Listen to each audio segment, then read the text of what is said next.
Hey guys, this is David, the chessnerdbird, here with another episode. This time just a recording done on my computer first instead of a live stream. So just wanted to test out this method. I'm going to be playing in just a 5-minute blitz game and just going to post that, and we'll just go from there. So we'll see who I get paired up against, and we'll just play. Alright, so I've got the white pieces. I'm playing against Woodchuck7718. Closely contested with the rating. So I'm going to open up with e4. Okay, so he opens up with the Scandi. Obviously, the problem with this is that after black captures, then we can bring the knight with tempo onto the queen. I mean, it's not a problem per se, but if you know your opening principles, it's just not a it's not exactly the move that is recommended. All right, so now he's just moving the queen around quite a bit here. But I think if I just develop naturally, then I'll be okay.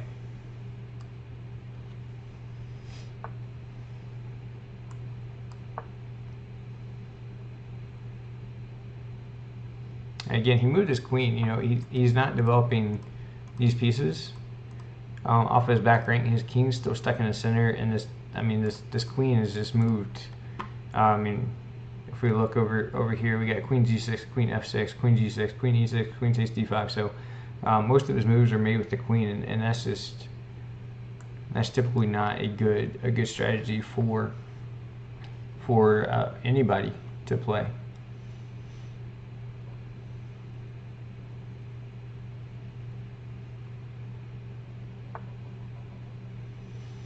Okay, so here I could take the pawn, but I mean, he's wasting so much time in this development stage. I feel like I should be able to take advantage of it. So we'll pin this bishop to the king.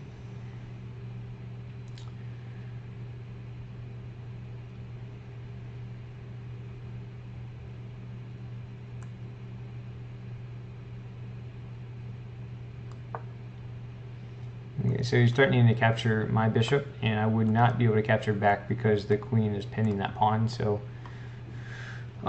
just a thought there.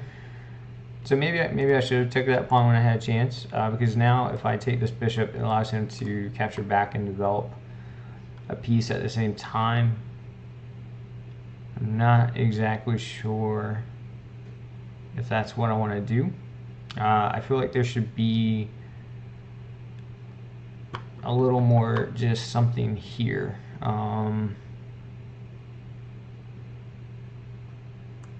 Yeah, so I'll go with this, and just trying to break open the E file.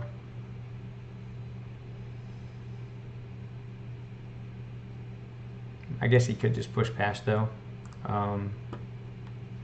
Now I'm thinking about it.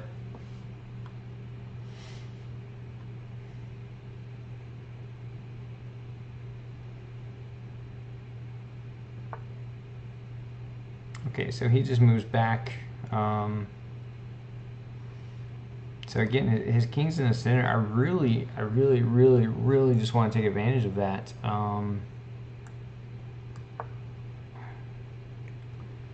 Guess I'm just not quite sure how to do that just yet. Yeah, so he's about to get castled here. I know I don't want to allow him to castle, or at least make it problematic for him if he does castle. So I think I'll just win this pawn now, and now he can't castle because this knight hangs. So I think I kind of accomplished my mission. Oh, but he does castle. Okay. So is there a trick or something I'm not seeing? Okay, so you win that pawn. but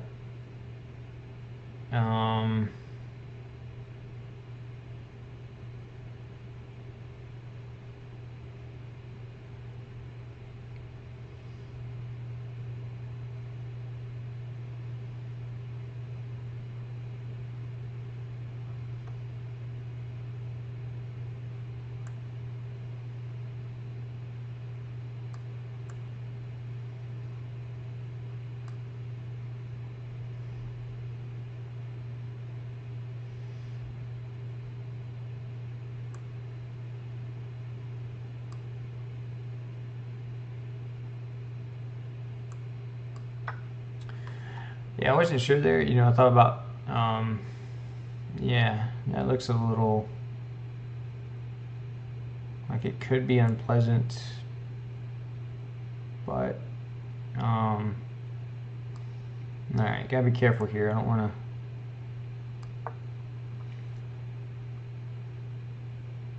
to do anything silly.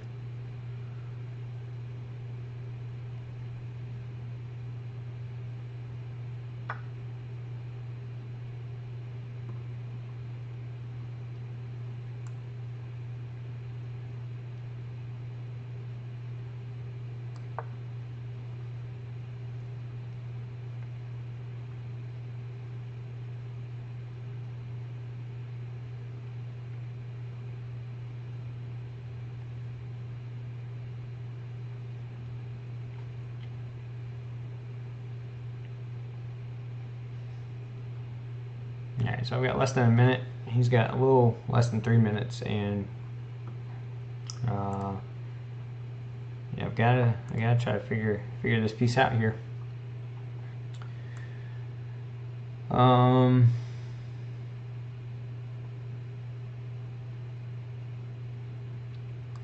Okay, yeah, I guess I gotta try to go for this. I mean, his back rank is very weak right now. So if this knight were to capture here, I would just capture twice there, and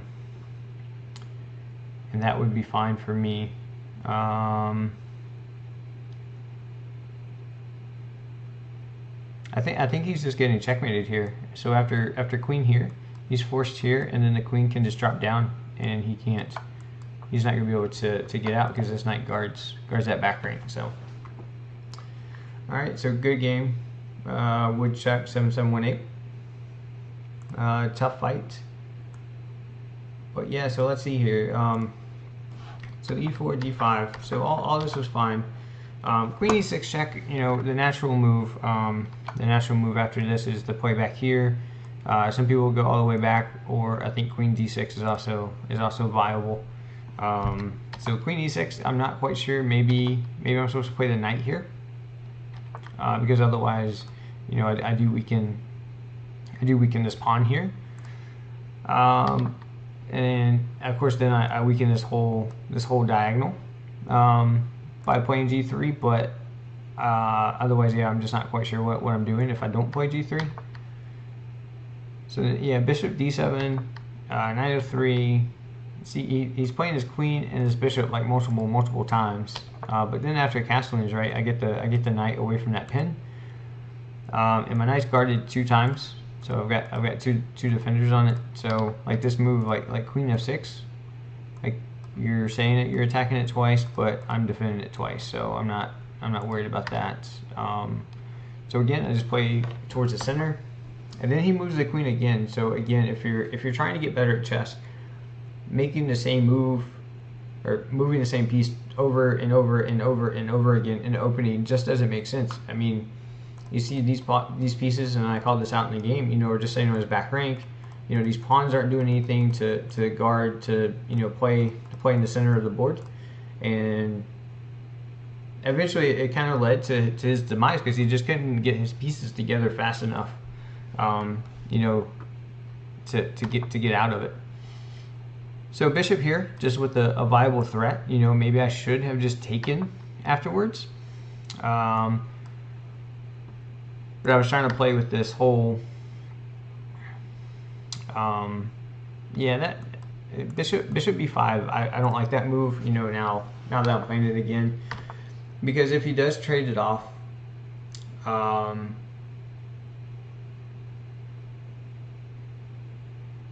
He makes his game a little, maybe a little easier, but I'm not sure. You know, it would weaken the square, but he could play. Yeah, I'm not sure. Maybe just bishop takes c7 would be better. Just gain a pawn. You're up in development. You've got material advantage. The king's still in the center, and that would probably just be better.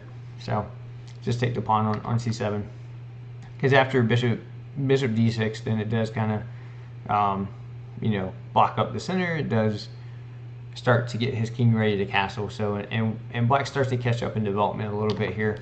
So had to guard the bishop again, either that or, you know, retreat the bishop or something. And so just play my queen up. It connects my rooks, gets my queen off the back rank. So a6, okay move here. I think maybe even just knight f6, right? So I'm the one that played bishop b5. So I'm not even sure if black really needs to challenge this, because if I ever do take, then he can just take back and he develops a piece. Instead, maybe you know, instead of a6, just play knight f6 maybe. Get your king ready to castle while it's still viable, because otherwise, I mean, I do take. So he gets this with tempo, but I mean, he's just wasted, you know, a tempo anyway. Since I was already pretty much saying by playing bishop b5 that I was gonna take your bishop there. So okay, so here we are. So black's king is still stuck in the center. The idea is, you know, I wanna break open the center because my rooks have quick and easy access to these center files. And so if I can open it up with black's king, you know, still stuck in the center, then that might be well for white. And that's the thing about a quote unquote attacking chess. I'm not claiming to be an expert, but that's the thing is, if you create chances without compromising your position, then that's a way to get a better position, if that makes sense. Trying to think about how to explain it best, but you know, if you can create all the chances you can for your side without really sacrificing that much on your side, you know, whether it's material or position, then you're just going to create better chances for yourself overall. It's just like in life, you know, you set yourself up for opportunities. And so this is kind of a similar thing. By playing this d4 d5, you know, I'm threatening to do something. You know, if you take back, then you just open up this file towards your king. If you don't take back and you decide you want to push forward, then I'll take, because I'm happy if you take, because again, you just open up this file, you know, for your king. Plus I'm threatening to take here, so it starts to get very complicated for black. And all this just stems from the fact that on a6, I mean, if you want to go, you know, I could go all the way back and talk about the queen moving again, the bishop. I think I've pretty much beaten that to death. But just this move a6 versus knight f6, right? If he had played knight f6, he could be ready to castle here and not really fear any of this. But all right, and so then he plays this you know, knight to d8 move, and I guess the point is that you know, as we saw in the game, this knight reemerges on e6 after the capture, but it's still just a weird looking move. Maybe, I mean, he could have played knight here, and then after it takes, you know, even the queen could take at that point, because if the rook comes here, then at least, you know, the queen could move back. It could, you know, it wouldn't be pinned to the king, and maybe that's what he was worried about. But yeah, I mean, I'm not sure. Maybe that is the better move, but it just, anytime you put a knight back onto the back rank, it's going to look weird. And again, this all comes back to the fact that black's king is just still in the center, and his development is severely just lacking right now. All right, so rook e1, just putting pressure down the e file here. All right, so finally black developed, but I'm not sure if that's the best place for the knight. I think just knight f6 would have been fine, and if I did take, then just play knight here, and then you can still castle. king side. So okay, so finally I decided to capture the bishop because I think I was correct in analyzing that I'm just going to win this pawn now. And so the idea was that he could not castle because this knight is going to be unprotected, but he castled anyway. So I don't know if he just missed this move or what. I mean, he took 11 seconds to make this move, so you know, maybe he just thought he was going to get good counterplay with this queen, you know, attacking my queen side. But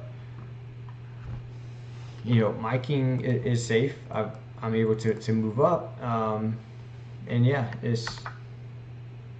I was nervous about this move, as you saw in the game. I was really nervous about this move because of the idea of the opening this file and then the queen and these rooks, and I just wasn't sure about it. But I figured I had to at least keep. I'm already up a piece. I need to try to keep my pieces together. But maybe, you know, maybe a smarter move would have been like to play a rook into the game and just, you know, just coordinate my pieces a little better first. But yeah. So I think instead of playing here, I think if well, never mind. Black couldn't play this move because my queen stays on that rook. Never mind. All right. So he plays here. So I just move my knight just to protect it and cut off this square for the king. He plays rook here, and then immediately, because there are two attackers. So if you see, these two are attacking this rook, and there's only one defender, but there are two attackers. His back rank is weak at this point because his king doesn't have anywhere to move.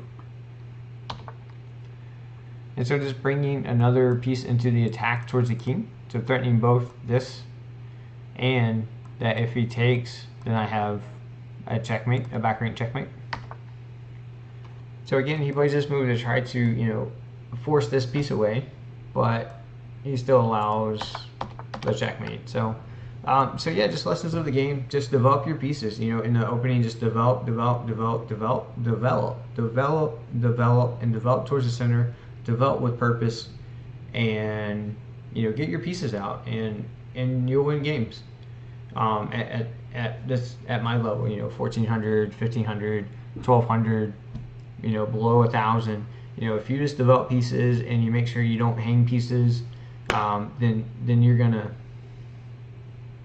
win games, and you'll start to see that more often in your game. So, hope you enjoyed this. Hope you learned something, and look forward to seeing you around. If you liked the video, make sure you click the like button.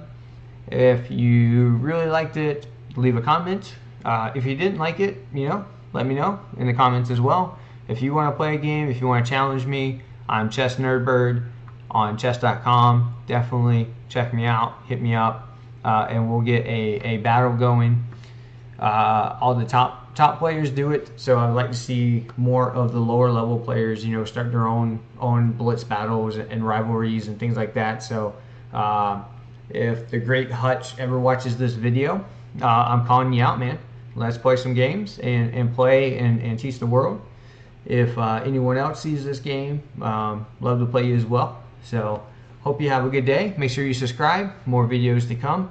And I will talk to you guys later. Bye.